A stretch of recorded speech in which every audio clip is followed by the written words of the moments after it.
अलकनंदा नदी के तट पर स्थित श्री धारी देवी का यह सिद्धपीठ उत्तराखंड की रक्षक के रूप में जाना जाता है।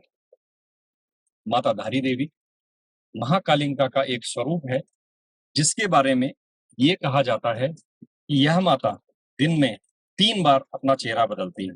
सुबह के समय पर एक कन्या के रूप में, जिसका मतलब जीवन है। दिन में तरुणी के रूप में, जिसका मतलब है जीवन का विस्तार।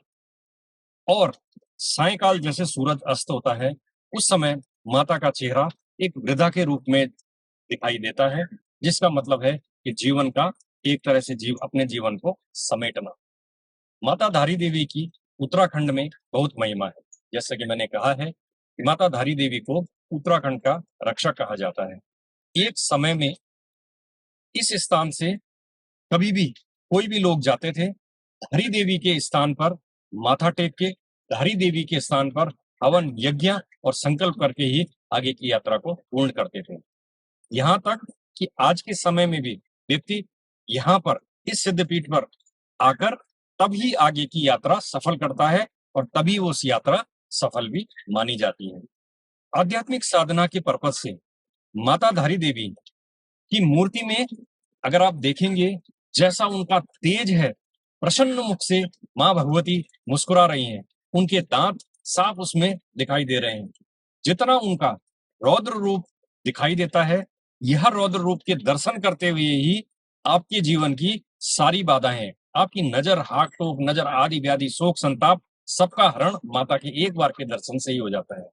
जैसे ही माता का मुस्कुराते हुए चेहरे की हम उसी मूर्ति में जब हम दोबारा से दर्शन करते हैं, हमारे जीवन में समृद्धि के द्वार खुलने लगते हैं। इस स्थान की बड़ी महिमा है। इस स्थान की भभूत को लोग अपने घरों में ले जाते हैं, रोज अपने माथे पर लगाते हैं और अपने जीवन में धन, ऐश्वर्य, सुख, संपत्ति, ऐश्वर्य, आरोग्यता के साथ में अपने जीवन का आनंद लेते हैं। हमारी रिट्रीट, जिसके अंतर्गत मैं यहाँ पर कई तरह के साधकों को लेके आता हूँ।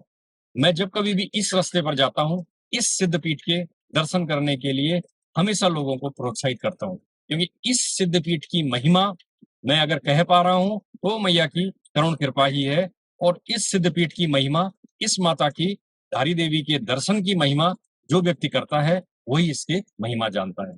आप भी आए, हमारी रिट्रीट का हिस्सा बने और जीवन में पुण्य लाभ कमाएं, जीवन का आनंद लें, क्योंकि यही जीवन है, भगवान का दिया हुआ उपहार है और इसका आनंद लें। नमस्ते।